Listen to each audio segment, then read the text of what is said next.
the earnings season unfolding. So I think that's going to be keeping the market in check. Right. Himain, what about you? Do you think this rally has more legs from here? Well, yes, but the amount of resistance at the 84.48 level is a bit worrisome. And like Gaurav mentioned, you have a whole bunch of events coming in. So I'm not sure if the markets are going to be technically poised to take out 8448 in a jiffy. We've been in this range for the last 4-5 trading sessions, Amina. So no levels have been broken on the downside either. So I'd be more of a waiting game is in progress. Stocks are doing what they're doing, so the markets don't seem to be in a hurry to go up anywhere. Himain, how are you feeling about Bank Nifty right now? That's pretty much where the leadership has come from in the last few weeks. We've taken out those levels of 19,000 very comfortably, but now I think struggling around 19,150, 19,200. Yes, I think the 19,250 level is resistance, which should provide the resistance for a few days. Plus, we have the weekly Bank Nifty expiry, so that is going to sort of induce some volatility. But I have a feeling that it's taking a much needed breather. It's had a brilliant run up, so a small cool off period is on. So a couple of trading sessions here and there, but the run up and the technical position of most of the mechanical indicators seems to suggest that this is a breather within the run-up. So what I need to say is after this correction or consolidation, however you term it, ends in maybe 2, 3 or 4 trading sessions, one would expect the Bank Nifty to continue to move up after this correction is over. Right. Gaurang, what about you? Are you confident about how Bank Nifty is trading? We've got 2 big earnings, which I'll talk about in just a minute, but enough reason for the recent rally on Bank Nifty, and would you buy into Bank Nifty right now? So I think the bitter earnings is a thing of the past, Samina, and visible signs are indicating that there should be gradual improvement as we go forward. Secondly, on the verbatim by various bank management, which we cover under our positiveness in the banking finance universe, we're quite sure that all those comments are going to be met with strong concrete action at ground level, which will enable the disappointing numbers to look even better as we go forward from here on. So on both the banks, or rather all the 3 banks that come out of the numbers today, Federal Bank, Axis Bank and Yes Bank, we are extremely positive and we believe that there is going to be improvement in days to come. And also the other trigger is, coming down of interest rates. And as a brokerage house, we are of a view that by 31st March 2017, if the domestic data points are supportive, we'll get at least a 25 bits cut. And if the elbow room is a little bit more, then maybe the governor might oblige with the 50 basis point. But one cut is definitely coming. Gaurang, you talked about earnings right now. We've got 2 big ones, Yes Bank and Axis Bank. If you do expect them to be better, could you advise investors or what one can do, even traders for that matter? Would it be a good time to buy Yes Bank? Because right now at least it's consolidating. See, from trading point of view, I think Himain would be in a much more better position to answer that, because I'm not qualified enough from a short-term point of view. But from medium to long-term, well, I definitely would advise to buy into Axis Bank, Yes Bank, Federal Bank, even one bank that comes out of the numbers. I think today, tomorrow is RBL Bank. It's a recent listing and a new kid on the block, and a consistent performer over the last 5 years, 20% CAGR growth is what we witnessed. So my sense is that given the opportunity that lies ahead, and of course the loan book growth both on corporate, retail and consumer side, Yes Bank, Axis Bank, ICICI Bank, IndusInd Bank, Kotak Bank, HDFC Bank, almost all the banks in the private sector universe, including Federal Bank, are on the positive coverage. Himain, would you buy Yes Bank at this current price? I would wait to buy it at around 1300. At 1341, I don't think so. And what about Axis Bank? Again, 10% gains on Axis Bank last week. Looking a little quiet today. Is it looking like a time that one can get into, Himain? Yes, but like you mentioned, 10% upside. So, and Axis Bank numbers in the past have been slightly wobbly. So I would say we are at around 481, Samina. Around 471 is at the 55-day moving average comes in. So 10 rupees lower, I would be more comfortable getting into Axis Bank. Right, that will be coming on Yes Bank and Axis Bank. In the meantime, a couple of other stocks that are catching our attention. So you've got, I don't know if you track this one, Himain, but VRL Logistics, it's up 5% right now. Anything on this stock? I don't track it, but I looked at it while we were talking, Samina. We are in a short-term uptrend, which is converted into a medium-term uptrend.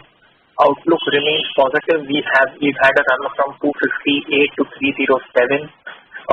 Mildly overbought. We could see some resistance coming in at around 311. But yes, I think the picture is positive. It's posted an intermediate bottom. Going ahead, the intermediate high of 330 will provide resistance. But yes, I think probably after almost, Samina, after a year and a half, VRL Logistics, at least on the medium term, starts looking positive, despite the run-up, yeah. Gaurang, what is the story here? Is it again GST rollout dates being released or some sort of reaction to that? I was quite excited about this particular stock when the IPO hit the market, and the commentary of the management was that all the proceeds which they would have collected via the IPO route would be utilized to expand the commercial vehicle fleet as well as the passenger bus fleet and try to concentrate not only in the southern market but even look at western, northern and eastern markets. Post that, we had the unfortunate, and I don't know what wisdom prevailed upon the management to venture into the aviation sector.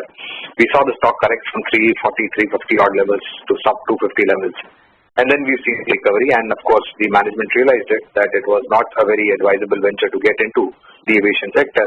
They withdrew the plan.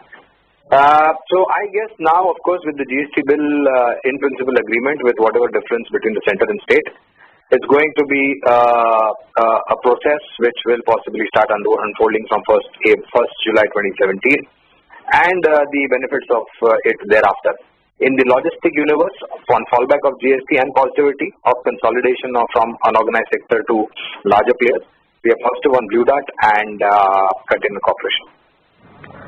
Right, Gaurang, what are you expecting, or rather, what have you made of those numbers coming in from KPIT? The stock is under pressure, even though I think the numbers were not as disappointing, right? Were they? Well, it was not disappointing, but I would refrain to comment on stock specific on KPIT since I do not remember if we have a coverage or not. But it's prudent to feel some amount of cold weeds on the entire IT pack, given the kind of events which are likely to unfold.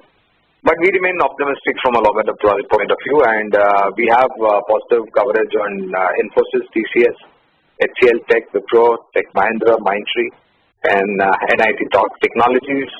These are some of the recommendations from a year-plus perspective to get invested in it.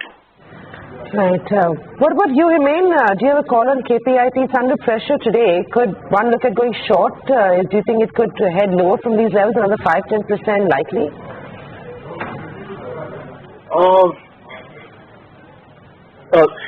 It's been moving sideways for 4.5 months, Samina, KPIT. Despite some technical positives like a possible rounding bottom, the follow-up hasn't been there. It hasn't delivered. So I would be reticent about being very positive on KPIT because after 4.5 months of a consolidation and multiple buy signals, if it doesn't move, I think I agree with what Gaurang is saying. I don't see it going over 147 and 150. Range bound seems to be more like it. What about Tata Motors and Tata Motors DVR, Himain? The outlook remains positive. We have had a great run-up. From a longer-term point of view, things are still looking cool, but we could be, I think a cool-off is possible. Currently, in terms of Tata Motors, I think we're heading towards 545. That's where we could expect some resistance to come in. And this short-term uptrend is also converted into a medium-term uptrend, Samina. So the bigger picture in terms of Tata Motors has improved. And one would say that, yes, it will be more of a buy on decline. I wouldn't sell anything, but in this current leg, Tata Motors has moved from 455 to 534.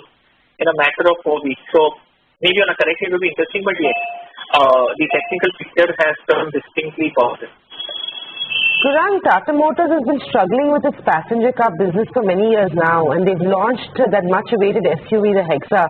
Do you think this is a good enough reason for an investor to look at Tata Motors DVR right now?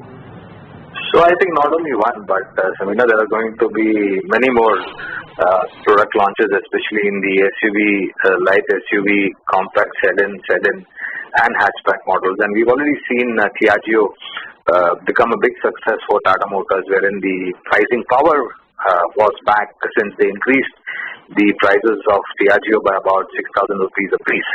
And my belief is that with the success of L, M and HCV in the coming days, we are going to see more traction in terms of positivity month-on-month numbers. And you have the tailwind of JLR numbers, which are extremely positive and a large contributor to the profitability of top line and bottom line for Tata Motors.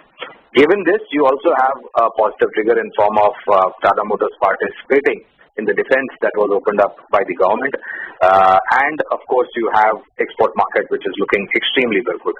Given the positivities that I have highlighted, I have no reason why people should not hold Tata Motors or Tata Motors DVR into their portfolio, and even look at opportunities of buying into these two instruments if the market has to correct. From current level, if you have low risk appetite, maybe you can initiate a buy and add to it as we see some correction coming in.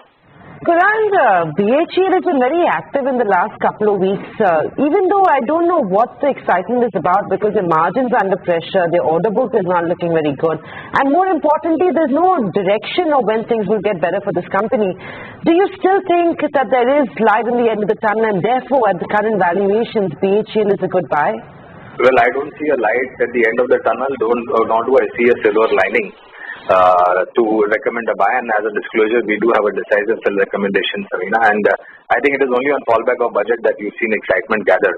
If you look at, and if you just rewind last quarter earnings, the stock went up on fallback of one vertical doing good, and it went up to I think 145 or a little bit above that, and then it has seen a gradual deterioration in terms of sell side figures coming in. In the cap goods engineering space, we are positive on Siemens, L&T, ABB, and KEC International. Do you agree with Gaurang on this one, or do you think a trader could play BHEL at 132? That's the price right now for about 145, 150 kind of levels, at least to the run up of the budget. I think 135 is crucial, Samina. I'm not sure if there's too much of an upside beyond 135. That's been an intermediate support resistance, however you label it. And we've moved up for 4 weeks from 115 odd to 134.50. No, I'd say there are better stocks to trade into, Samina. What would excite him in? 5% yesterday, 5% 2 days ago, and another percent odd being added on Excite. Is it looking good at 191? Is it looking like a stock to buy? Well, yes, it does. But like you said, 179 to 191. If it falls by a couple of bucks at 188, I think the risk-reward ratio would be in favor to go long. But this is more of a trading sort of a buy. I'm not sure if the bigger picture is still positive. It's not negative, but we have not gone anywhere, and I know it's slightly far away, but this 206, 207 level has been an all-time high which has been tested twice in its history, and we've not been able to take it out. So short term, yes, I think it looks interesting on a 2 rupee decline. Otherwise, medium term, I think it would need to consolidate a lot more before it has to give a big record and post a fresh all-time high or something. Gaurang, solid reason to buy Excite, or it continues to just be a trading favorite?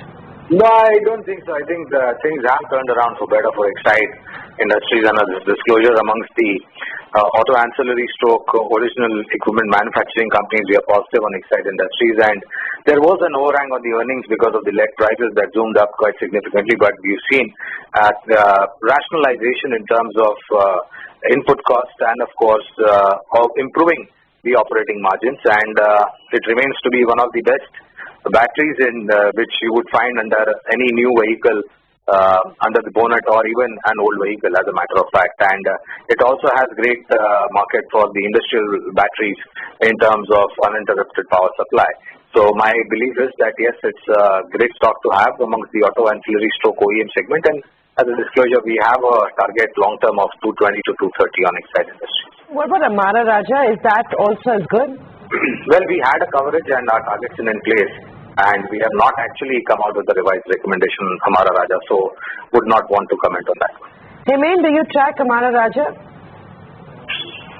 Yes, the short-term picture is distinctly bullish, and the medium term is on the verge of doing a breakout from the range between 840 and 940. If this level closes tomorrow, then we will have an upward bar reversal in the 50 chart. The long-term picture is correct, Samina. We've had a humongous run from 2008 to 2015. Now we've walked into a correction of a greater degree. Very, very long term, yes, we are in an uptrend. Medium term, things are looking positive. Short term, we are in an uptrend. So if you have a slightly shorter to medium term view, I think Amara Raja looks good enough for a distinct further upside. What about BPCL and HPCL, Hemant? Both of these stocks have not really performed too well in the last few days. BPCL, I know, is doing okay today. At 670 nearly, at the day's highest point, would you buy BPCL? I am slightly reticent about oil PSUs. They seem to be having a mind of their own. But one, it made a base at 600. Extreme short term, we've seen support come at 650. Last 2.5 weeks, we haven't broken 650 on the daily cash market prices. 675 is a mini breakout level. So if one were to take a short term trading view, one gets the feeling that with a stop loss of 650 for a target of 695, one can take a long position. Gurang, would you buy these OMCs? Well, from a long term, yes, definitely, and we do have positive coverage on all three of them, BPCL, HPCL and IOC. That's the order of preference. And we believe that crude oil prices are not likely to stay elevated at $55 plus mark for a long time, and you are going to see some non-OPEC nations throw in the towel in terms of the production freeze, which they have taken into consideration after almost about 15 years. And we believe that, yes, in terms of free pricing environment, these are the companies that is likely to do extremely well from a long-term perspective. Very lastly, Gurang, what are your top picks right now? Well, so on pharma, we are extremely positive. Cipla and Natco Pharma amongst the pharma plays look quite exciting to us. And cement attracts a great favorable bias from our side.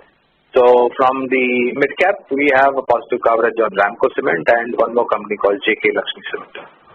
Hemant, what about you? Any top trading picks this morning? I think Torrent Pharma look interesting, Samina. We are at around 1300 same. I think Torrent Pharma looks pretty interesting. And I think Reliance looks set for a bounce back from a couple of trading session point of view. Torrent Pharma and Reliance Industries. Right. Thanks, Hemant, and thanks, Gurang, for talking to us this morning. Those were, of course, the big movers and shakers in today's day of trade. A quick check on the markets before we have to start wrapping up the show. The market is at 84.20, so trading flat with a slight positive bias at least right now. So at the day's highest point, we saw a gap down in morning trade on back of global cues looking fairly muted. Our Asian peers aren't getting up to too much positive action, and therefore you're seeing a subdued day of trade playing out for us as well. All eyes will remain on the Trump speech that's expected tomorrow. The broader markets are doing they're doing pretty much what the benchmark itself is, in the mid-cap and the small-cap index also trading in line. The mid-cap space is up about 0.5%, and the small-cap index also trading with gains of 0.3%. Bank Nifty is seeing some selling, so it's down about 0.5%. Could be a day of consolidation playing out for Bank Nifty. It still trades about that important level of 19,000. A couple of banking names that are seeing selling pressure ahead of their earnings. You've got Axis Bank that's down 1.5%, as it will announce numbers later on in the day. Yes Bank, which has been extremely euphoric and is expected to do quite well this quarter round as well, trades at a loss of 0.5%. For the last few days, we believe FIs have been aggressively building their position on Yes Bank. Amongst your other majors that are moving the markets right now, we've got BPCL that's doing well. Tata Motors, TVR and Tata Motors, both those counters are trading with gains of 2.5% each. Idea Cellular and Reliance Communication are both seeing some gains in the telecom space. Bharti Infra are also, and Bharti Airtel is also joining the rally in the telecom sector, up about 2%. Reliance Industries, after seeing some weakness post its earnings, is seeing some consolidation, trading with a gain of about 0.5%. In your mid-cap horizon, stocks like TTK Prestige, VRL Logistics, Hindustan Copper, Tata Communication are up anywhere in the range of 2 to 5%. So that's what the markets are getting up to. It's all about stocks. The benchmark itself is looking fairly quiet. With that, it's a wrap on this edition of Market Movers. Up next, we connect with the management of Ashok Leyland to talk about their new launch in the LCE segment on Corporate Eye.